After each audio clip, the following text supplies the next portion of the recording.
Depuis la création de la Ligue en 1983, nous avons combattu le non-respect des vitesses sur les routes. La vitesse est la première cause d'accident et facteur de gravité des blessures.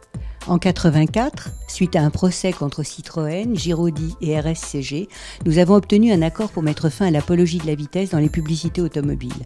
Dans le livre blanc de la sécurité routière en 1989, la Commission proposait d'agir au niveau communautaire pour limiter par construction la vitesse des véhicules légers. En 2002, Jacques Chirac condamne la vitesse comme argument de vente pour les constructeurs. En 2003, à Vérone, devant les ministres des Transports européens, Gilles de Robien déclare que la France est prête à aborder la question de la limitation par construction de la vitesse des voitures. Il réitère en 2004, en Irlande, en ajoutant que l'opinion publique ne comprend plus la capacité qu'ont certains véhicules d'atteindre des vitesses déraisonnables. En juin 2004, un groupe de réflexion se crée à la Ligue, regroupant des chercheurs de différents horizons, pour étudier comment infléchir ces choix qui privilégient l'économie des industriels au détriment de la santé publique. En novembre 2005, nous publions le premier palmarès de la voiture citoyenne en partenariat avec 60 millions de consommateurs. Notre invitée, Marie-Jeanne Husset, a été pendant 18 ans directrice de la rédaction de 60 millions de consommateurs. Marie-Jeanne Husset s'est toujours impliquée dans les débats de science et de société.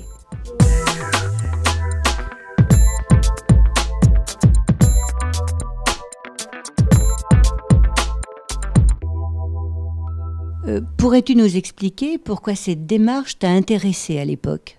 Eh bien parce que depuis très longtemps, je pense que les consommateurs doivent prendre le pouvoir. Il faut aller vers une société de consommation durable et donc de développement durable. Et tout va très lentement dans ce sens. Aussi bien les pouvoirs publics d'un côté que les fabricants de l'autre, qu'il faut que les consommateurs fassent la révolution, au fond, et que ce soit eux qui prennent le pouvoir par leur choix de consommation, en imposant d'un côté au pouvoir public et de l'autre aux fabricants, eh bien, de mettre sur le marché des produits et des services qui soient plus respectueux des hommes et de l'environnement. Concernant l'automobile, si nous voulons conserver la liberté d'en acheter, de nous déplacer avec une automobile, il faut bien que nous suscitions l'émergence de véhicules plus sûrs, plus propres, moins consommateurs, plus économes en carburant, en bref, plus respectueux à nouveau des hommes et de l'environnement. C'est pour ça que cette démarche, donc, qui était finalement pionnière, eh bien, je suis convaincue que c'est une voie d'avenir et ça permet aux consommateurs eh bien, de prendre le pouvoir sur leur consommation. En quoi consiste ce palmarès ? Ce palmarès est un système de notation qui note tous les véhicules neufs qui arrivent sur le marché. Ce système de notation permet de noter tous les véhicules selon leur niveau de citoyenneté. On pouvait essayer de définir une voiture idéale, une voiture citoyenne qui n'existait pas. C'est vraiment cette idée que je crois fondamentale de pousser les constructeurs automobiles par la demande des consommateurs, par leur choix, vers la citoyenneté de l'automobile. Pourquoi les 4 paramètres sélectionnés te semblent incontournables ? Ce groupe d'experts auquel j'ai participé d'ailleurs, et je participe toujours, a beaucoup réfléchi sur la façon à la fois d'exprimer la sécurité, l'aspect sécurité du véhicule, et l'aspect également protection de l'environnement. Le premier paramètre, il exprime la protection des occupants du véhicule. Et la note est basée sur justement les résultats obtenus à des crash tests spéciaux dans cette direction-là d'Euro NCAP. Le deuxième paramètre va exprimer la protection qu'on peut dire des usagers fragiles, des usagers de la route plus fragiles. Ça veut dire des piétons et des cyclistes. Et la note est aussi basée sur d'autres crash tests d'Euro NCAP, et en particulier ce qu'on appelle la protection piéton, qui est exprimée là par en fait, c'est pas une note, nous la traduisons dans une note, mais c'est un nombre d'étoiles sur 5. Et d'ailleurs, à l'heure actuelle, et pour le dernier palmarès qui a été élaboré en 2013, aucun des véhicules n'obtient plus de 3 étoiles. Donc, il y a encore des progrès à faire dans ce domaine-là. Le troisième paramètre est certainement le plus original. On a inventé une notion qui est l'agressivité du véhicule, et les experts ont essayé d'étudier diverses méthodes. l'énergie cinétique. 1,5 de mv2, où m, c'est la masse du véhicule, et v, c'est sa vitesse maximale. Eh bien, cette énergie cinétique exprime l'agressivité du véhicule. Ça, c'est le troisième paramètre. Et le dernier, le quatrième, est basé sur les émissions de gaz carbonique des voitures, le CO2. D'abord parce que c'est un énorme problème d'environnement. En plus, les émissions de CO2 des véhicules sont directement liées à la consommation. Donc c'est vraiment une façon de lier les deux, à la consommation de carburant. Et à la masse aussi, plus un véhicule est lourd, plus il consomme et plus il émet du CO2.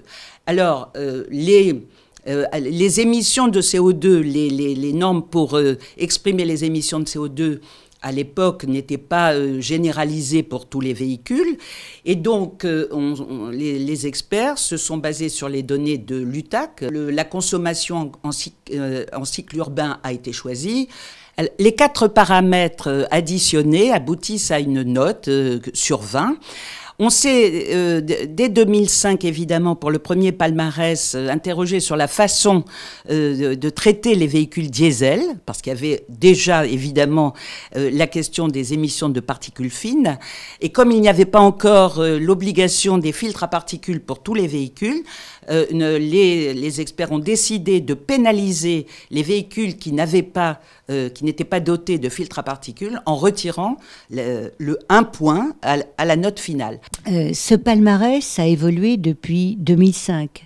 Peux-tu nous expliquer, nous décrire cette évolution ? En 2005, il n'y avait que 4 modèles de véhicules qui avaient obtenu une note de 14 ou plus sur 20, alors qu'en 2013, il y en avait 165.